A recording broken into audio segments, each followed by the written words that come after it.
This is it, ladies and gentlemen, the deciding game of the World Series. The Yankees, with Murderers Row coming up, 1 run behind. The Cardinals' hopes riding on the pitching arm and the fighting heart of one man, Alex the Great. Here's the windup, and here comes the pitch. Yes, the pitch. The pitch for the warmest, most wonderful, most human story ever told. The true story of Grover Cleveland Alexander and the woman who shared all the adventures of his fabulous career, from the color and excitement of his rookie days to that unforgettable afternoon when millions cheered his name to everlasting glory. But the cheers belonged to her, for she was the strength behind his every pitch. She was the light in his darkest hours. Hers was the love that gave him the courage to win his greatest victories. Theirs was the unbeatable combination that made the winning team.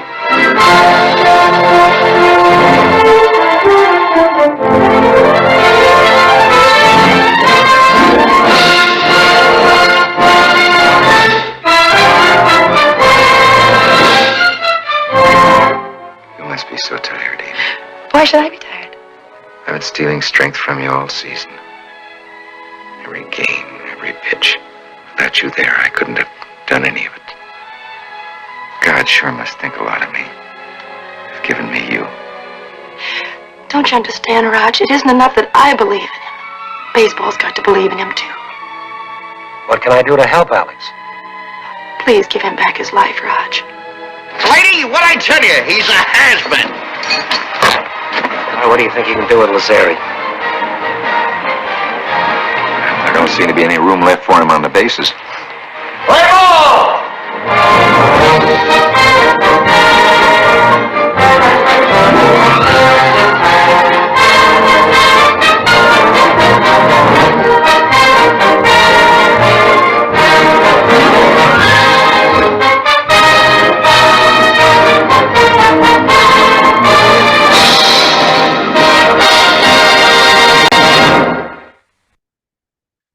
Hey, what's going on, sports cars fans? Ray from Philly here. It is Sunday night, March the 19th, and this here is another baseball book review, episode number 10. I like doing this. I enjoy doing this. It's not just about baseball cards for me. I just love the game and the history of baseball. So I've been doing every couple of months a book review on something that you might like and that I'll recommend, and give you a review on the book and give you a thumbs up or a thumbs down whether I think you should get it or not. And this is episode number 10. So to go over the first 9 episodes, first 9 books I've read, if you want to go back and take a look at some of these books. The first one was Dick Allen, written by William Cashadas. It was called Dick Allen, the Life and Times of a Baseball Immortal. The second book was the best one I read so far, was Ty Cobb, A Terrible Beauty, written by Charles Learson. 24, Life Stories and Lessons from the Say Hey Kid, written by John Shea. Satchel, written by Larry Ty. The Cooperstown Casebook, written by Jay Jaffe. Yogi, written by John Passat. Tom Seaver, A Terrific Life, written by Bill Madden. Baseball Gods and Scandal, my second favorite book, was written by Ian Kahanowitz. And the last book review I did a few months ago was Sandy Koufax, A Lefty's Legacy, written by Jane Levy. Here in episode number 10, this is the new book that I just finished reading. And it's called The Best Team Over There, The Untold Story of Grover Cleveland Alexander and the Great War of World War I, written by Jim Leake. So this book, the publisher is Nebraska Publishing. It's kind of an easy read. There's not a lot of pages in this book. I think there's about 200 and... Hold on, give you a real quick synopsis. How many pages there is? Not a lot. It's 203 pages. So that to me is not a lot. I bought this book before Christmas, so I just finished it now. So I take notes down about the books that I'm reading so I can relay them on to you, the viewer. Grover Cleveland Alexander was a great pitcher. Early in his career, he started with the Philadelphia Phillies. Had 3 straight 30-win seasons. He tied the record that was held by Christy Mathewson, the only other pitcher to have 3 straight 30-win seasons. He was tied with Christy Mathewson on that.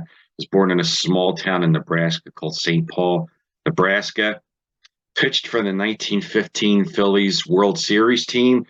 They only had one win, and he pitched the one win. He was 1-1 in that World Series. Just an absolutely phenomenal pitcher. 1917, though, World War I breaks out over in Europe, and they institute the draft.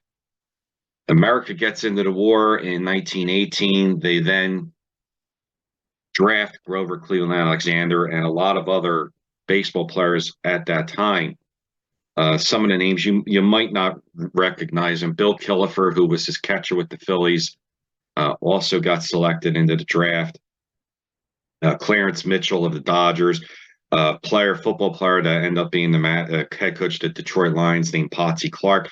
There was a lot of players and athletes that were drafted in the military. He tried to get an exemption and say that, you know, he had his mother that he had to take care of, but he had several brothers that, you know, they didn't accept the waiver for him on that exemption. He, however, could have gotten an exemption because he came from a farming family, that he could have gotten an agricultural exemption easily from what I read in this book, but he chose not to do it. I guess back in that time, they didn't really want to be known as a coward, get written up in the press, especially since they were a celebrity. So he kind of passively tried to get an exemption by going the route of saying he had his mother to take care of, knowing that they weren't going to pass that one. But they definitely would have passed the agricultural exemption, but he chose not to go that route. So he ended up going, and he was old when he got drafted. He was 31 years old, which, you know, at that time was pretty old. You didn't see people getting drafted at that high of an age. It was usually from 18 to maybe 25. And he's 31 years old, and he's drafted now into World War I. Now this book here that Jim Leake writes about, it really dives into a lot about World War I, which I was a little surprised about. So it's not really, I'm going to say, a baseball book, even though it is a baseball book.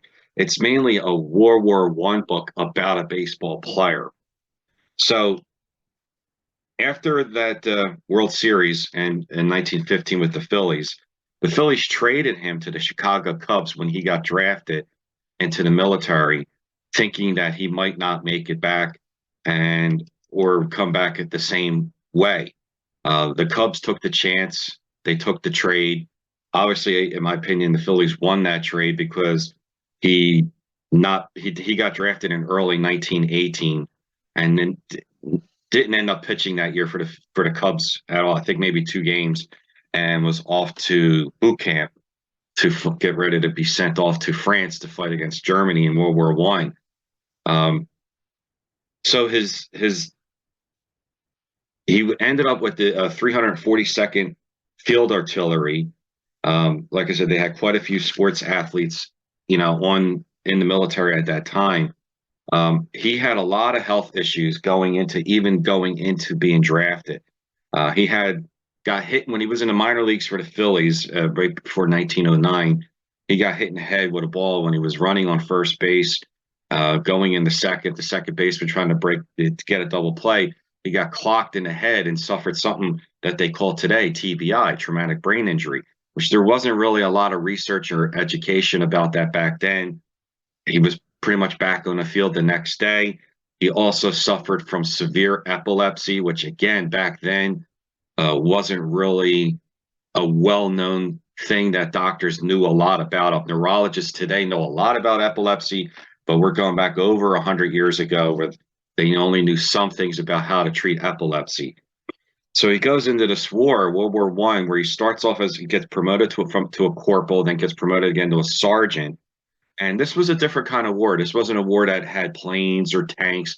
This was a trench war, and a lot of horses were used. It was back to like the Civil War kind of a war where they used a lot of horses in trench warfare. So his job was basically to lift up these shells that were like 155 millimeter shells to put into cannons. And he lost severe amounts of hearing. He lost half of his hearing on one side of the ear. And when you have TBI going into this war, and now you also have epilepsy and the shell of constant battle 24/7 that he was in from June to September. It was like a 7-week constant onslaught battle. He was right up there in the front lines. Damaged his hearing severely, had epileptic seizures in the trenches, was just a mess. I mean, he didn't get hurt. He came out of that war physically okay, but had a lot of health issues going into that war that this war just really enhanced even more on the TBI and the epilepsy. Before that war, wasn't an alcoholic. During that war in France, him and a lot of other soldiers drank every day just to like kind of get over their nerves of shell shock. He was diagnosed with shell shock. That's what they called it back then, which now they call it PTSD, post-traumatic syndrome disorder. Again, not a lot of knowledge back then about PTSD. They called it shell shock. So here's this guy coming out of World War One.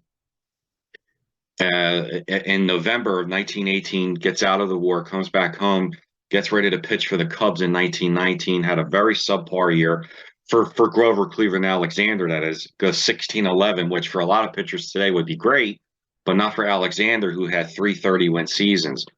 So between the TBI, the epilepsy, he's now battling alcoholism, hearing loss in his ear from the shelling, and has PTSD. He was just a mess going into 1919 season for the Cubs.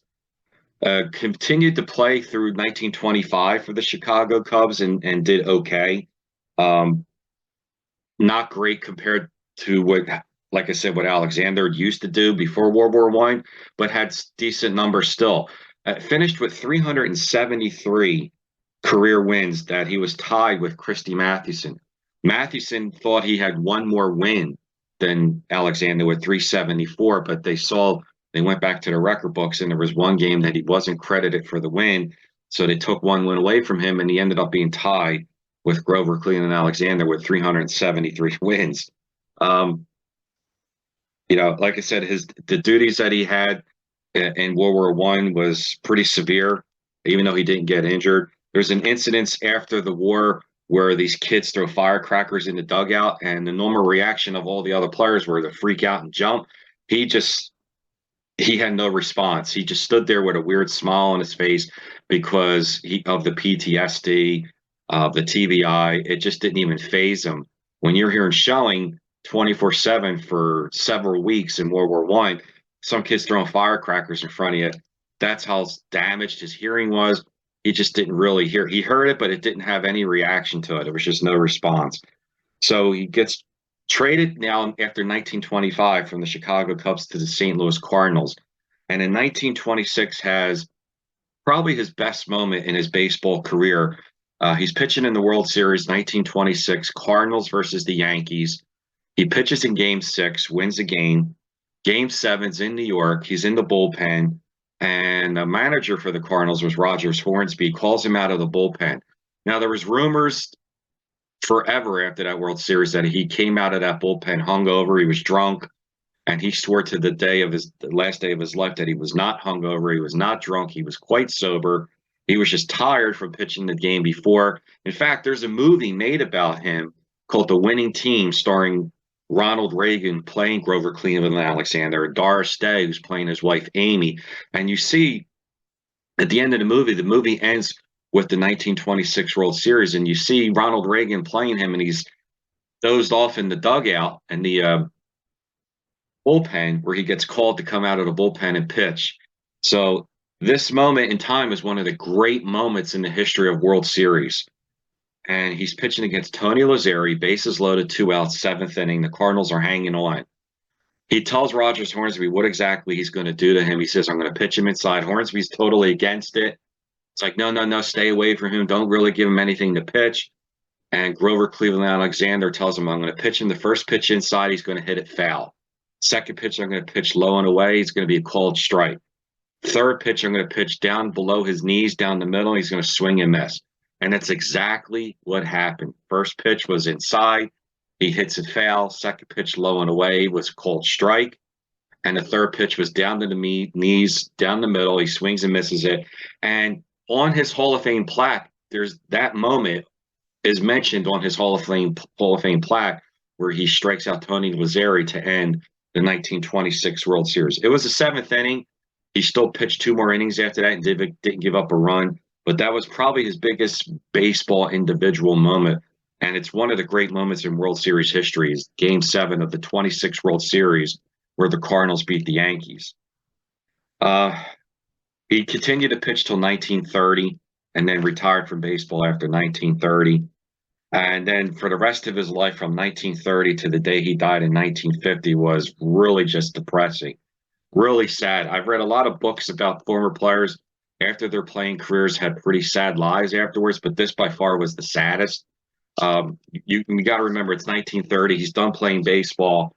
We go into what? The Great Depression. He can't find any work. He's broke. He gets divorced from his wife, Amy. He gets remarried to her again in the 1940s, only for her to divorce him again a second time. He has pretty much no job. He goes from job to job to job, from apartment to apartment. There's no job for him in baseball. People are trying to help him out, friends, family, former players. Baseball gives him a small pension that the players are contributing to it to help him out. And really, it's just nothing's helping him, and he can't do anything. The saddest part of the whole thing, and this is mentioned in the movie, the winning time or winning team, I think it's called, about Grover Cleveland Alexander. There's a thing in the early 40s where in New York City they had these things back then called flea circuses, and he joined a flea circus. This is how sad this got, where it really wasn't a circus. It was more like an arcade where they had games and stuff, where he would tell stories for 10 cents a story at these things. He would come out, stand on this little stage, and tell baseball stories to fans for 10 cents a pop. Pitiful, totally sad. So his last glory was in 1950. The Philadelphia Phillies, the Whiz Kids, get to the World Series, and he gets invited to come to the World Series to watch his old team play in New York at Yankee Stadium. So someone pays for him. He acknowledges some of the players on the Phillies. A New York sports writer recognizes him, has him come up to the press box, and he gets glorified by the press box. They write several great stories about him. It was like the one last hurrah of his life. It was October 1950. And some say that trip took a lot out of him, but he was probably on his way out anyway, because then a month later, after the 1950 World Series, he was all alone in an apartment in St. Paul, Nebraska, where he was from, and died alone. The son of the landlord found him on the floor, dead. So they thought he had a heart attack, but his ex-wife, Amy, pretty much knew what happened. He had one of his epileptic seizures, fell and hit his head, and that was it, 63 years old. So I just hate hearing stories that it was a very sad ending to a great, great, legendary pitcher. Grover Cleveland Alexander, top 5 right-handed pitcher of all time. I mean, you could put Cy Young, Christy Mathewson, Walter Johnson, a couple modern guys in there if you want, like Tom Seaver and Roger Clemens. And Grover Cleveland Alexander, without a doubt, is in that list. It's just a shame that if this was happened today, there would have been more knowledge and education from the medical society about TBI, about epilepsy, PTSD. I mean, this man he had it all. And to still, pitch after World War I. World War I was really what did him in. Even though he didn't physically get hurt, it led to alcoholism. He lost his hearing, most of his hearing, PTSD.